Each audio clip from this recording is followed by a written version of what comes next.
Hello everyone, my name is Steve Spirit and welcome back to Crappy Custom Cards, a series where I take things from media I like and make questionably designed Magic the Gathering cards. Project Moon, how I love your games. These 3 games have warmed their way into my heart, so of course I was going to make cards for it. However, this wasn't going to be Episode 2. I ran a poll on my Discord about what Episode 2 would be, and the winner was actually Jujutsu Kaisen, and I did start working on some of those cards. Join the Discord if you want to vote in the next poll and other things. JJK is going to take some time, and that's because it's an anime. Anime power scaling is weird, and making them into fun cards is going to take some time, so I'm going to do this one in another CCC as I work on it in the background. Some things to know before we go in if you didn't watch the first episode. 1. I'm going for flavor over balance. 2. These cards are made with Commander in mind, as it's the only version of Magic I've ever played. 3. I've started to try and use pairs in their meanings, but I'm not perfect, and sometimes I take some liberties. Leave a comment if I'm completely wrong about color pairing, something like that.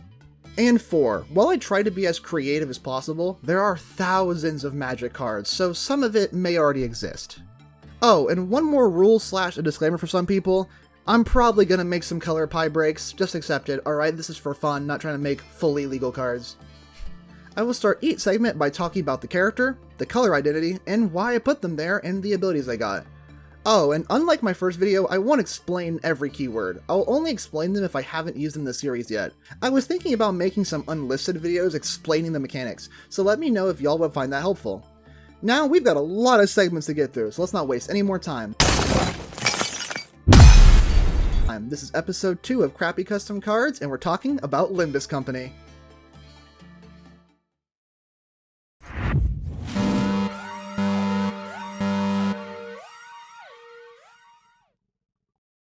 So you may notice a clear through line with cards in this video, that being that most of the cards need a coin flip. If you've played the game, this should be an obvious inclusion, as coin flips are the entirety of the game. Heads and tails is how you do damage, how you win clashes, things like that. Another thing is the term Sinner. Sinner isn't a creature type in Magic, so I made a catch-all term for them, kind of like Outlaws and Outlaws of Thunder Junction.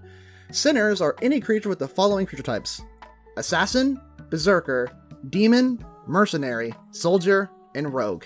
In an ideal world, I would just put Sinners as a creature type, but I can't, so here we are. With this set of cards, only 2 cards have the word Sinner on it. It just made this simpler to write on cards instead of writing out every single creature type every single time. Also, for the Sinners, their abilities are based on and named after their starting egos. But before we dive into the Sinners, let's talk about the person who has to keep them all in line and how they get around. Dante is a 2/2 Construct Advisor and is Wooburg, or All Colors of Magic. Dante isn't a fighter, and even though he isn't just sitting off to the side with his clock in his hand, and while he can feel the pain when he rewinds the Sinners, he's not on the front line taking hits. He is Wooburg since he has to wrangle all of the Sinners and their different personalities, having to play manager. So, what can our esteemed executive manager do? Dante has an Eminence ability, and everyone who plays Commander just heard that word and panicked. Eminence abilities are rare abilities that let this effect happen even if the creature is in the command zone where they can't be interacted with. Eminence abilities are rare and really powerful, and they fit Dante. As I said, Dante is not a fighter, he's basically a support, so he can stay in the back and rewind any Sinners that fall. So, Dante's Eminence ability is that any Sinners in your graveyard gain pay 1 black to put this creature from the graveyard onto the battlefield. This ability lets Dante rewind the Sinners, keeping them in the fight. Now, Dante does have an ability that only works if he's on the battlefield. Sinners you control gain Menace, Trample, and +2/+2. The way I see it, when Dante is actively in danger, the Sinners are trying extra hard to keep him alive, as he's the only way they can come back, so they throw caution to the wind to make sure he keeps ticking. Now that we understand the manager, what about their ride? Mephistopheles is a 6-mana 5/5 vehicle. Whenever Mephistopheles enters or attacks, create a tapped colorless land token named Everywhere that is every basic land type. This mimics all the doors to who knows where on the bus. Everywhere tokens that were introduced in Duskmourn, which actually, fun fact, was the set that I started playing Magic in, are a token that acts as a land of every color type, meaning you basically get another land every time Mephistopheles attacks or enters. You can pay 2 mana and tap Mephistopheles to search your library for a Sinner and put them onto the battlefield tapped, then shuffle your library. This way you can search for a Sinner to help you in battle, using them as a support of some kind. Get it? We've talked about the centers a lot, so let's finally bring them out, starting in number order with Yi-Song. Yi-Song is an Orzhov 2/2 creature with no keywords. Now, I usually try to give a good reason why the card I made have the color they do, but I won't lie to any of you. I put Yi-Song in Orzhov because it just felt right. No fancy lore reason, no real logic, I just went off vibes. I know that's not ideal for this kind of thing, but eh. Yi-Song's ability is Crow's Eye View. Flip a coin. On heads hit, target creature gains -2/-2 until end of turn, and on tails, do the opposite. This is to show off the bind and power-up application of his ego. Next up, the maker of the bus and the owner of a Discord with very little moderation, Faust. Faust is an Azorius 2/2 with Cascade. Azorius is the color pair of enforcing the rules and law. Since Faust is very pragmatic, she fits these colors. Cascade is a keyword that lets you exile cards from the top of your library until you find a non-land card with a lower mana value than the cascaded spell, which you can cast then for free. The exiled cards are placed on the bottom of your library in random order. So, why Cascade? Well, the word cascade has several meanings, one of them being a process where information is passed on.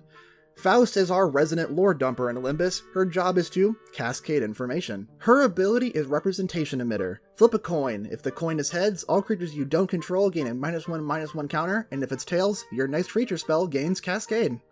Now, center number 3, our resident :3 character, Don Quixote. Dawn is a Boros 3/3 creature with no keywords. Dawn is in Boros due to her eager, upbeat, and chaotic energy, alongside her desire to bring justice to the world as a great fixer.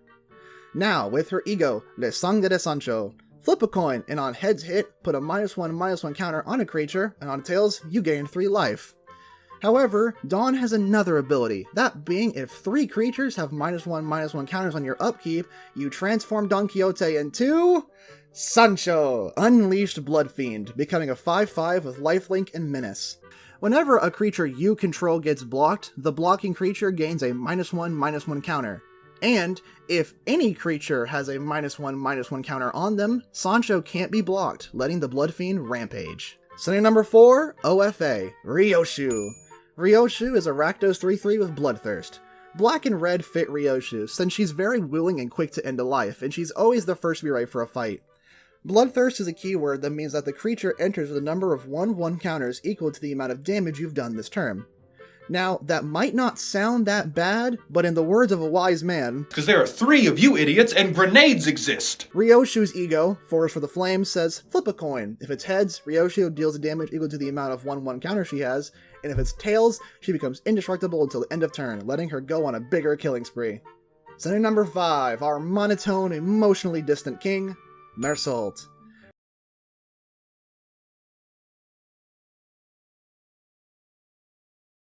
Merceau, French Merceau. Oh my god, I'm a fucking idiot. Mersault is a Dimir 3/4 with Vigilance. Dimir fits Mersault since he will do whatever he's instructed to do regardless of its morality. However, when he thinks for himself, he is quite smart and is able to think on his feet quickly, like when he used Chains of Others to bind the Earl King during Canto 6 without being told to.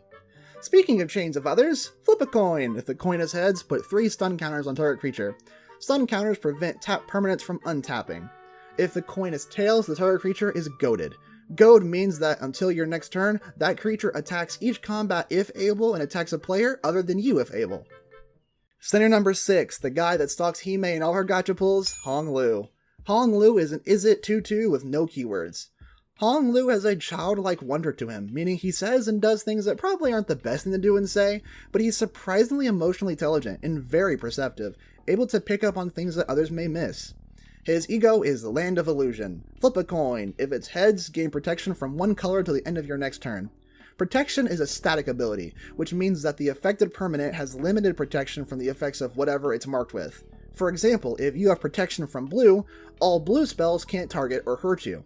If the coin is tails, target player mills 3 cards. Mill is a keyword that means whoever is affected by it has to take cards from the top of their library and put them into the graveyard. This is to represent sinking, as it's the only MTG mechanic I can think of that causes real life sanity damage in one hit with it. Center number 7, the British boy who a friend of mine really wants to kiss, Heathcliff. Heathcliff is a Rakdos 3/5 with Menace. Rakdos fits Heathcliff since, just like Ryoshu, he's ready and willing to throw down whenever and wherever. He's a hothead, and while he's not the sharpest tool in the shed, he's no idiot. Menace is a keyword that makes it so that whoever you are attacking has to block with 2 creatures, and if they don't, they can't block them. Heathcliff also has Body Sack. Flip a coin. If it's heads, Heathcliff gains a +1/+1 counter, and if it's tails, the next creature spell you cast gains haste. Sinner number 8, the person that all the fault lies with. Fishmail. Ishmael is a Simic 3/3 with prowess. Aside from the obvious connection to nature due to her past as a whaler, Ishmael is one of the most combat-smart members of Limbus. She's always trying to stay informed and ready to deal with any issues that come up. Prowess is a keyword that means whenever you cast a non-creature spell, the creature gains +1/+1 until end of turn. The word prowess also means bravery in battle, and with what I said earlier, that should make sense. Now, Snag Harpoon, which fun fact is actually my favorite base game eagle in the entire game. Flip a coin. If it's heads, target creature can't attack until the end of your next turn. If it's tails, target creature gains +2/+2. Sinner number 9, the reason why Limbus is probably in debt, Rodion. Rodion is a Boros 3/3 with no keywords. Rodion is a very nonchalant person. She hates being bored, which may lead her to do stupid things. However, with her time in the Eurodive, it proves that Rodion fights for peace and for a better world. Now, what is cast? Flip a coin. If the coin is heads, give target creature X -1/-1 counters equal to half the target creature's base power. If the coin is tails, the next creature spell you cast gains trample. Sinner number 10. Wait, what are you talking about you? Sinner number 11, our favorite twink, Sinclair. Sinclair is a Selesnya 3/3 with no keywords. Selesnya might be a strange color pick, but the colors represent people who do fight for peace and balance, but are willing to either turn a blind eye to violence or do it to further their goals. Sinclair is a very timid man, but he's very capable of violence, holding grudges or even crashing out. Now, Branch of Knowledge. Flip a coin. If it's heads, target creature can't block until the end of their next turn, and if it's tails, Surveil 2 and draw a card. Surveil is a keyword that allows a player to look at the certain number of cards from the top of their library and put them into the graveyard or back on top at any order. Sinner number 12, my favorite sinner and the ultimate bootlicker, Otis. Otis is a Rakdos 3/3 with First Strike.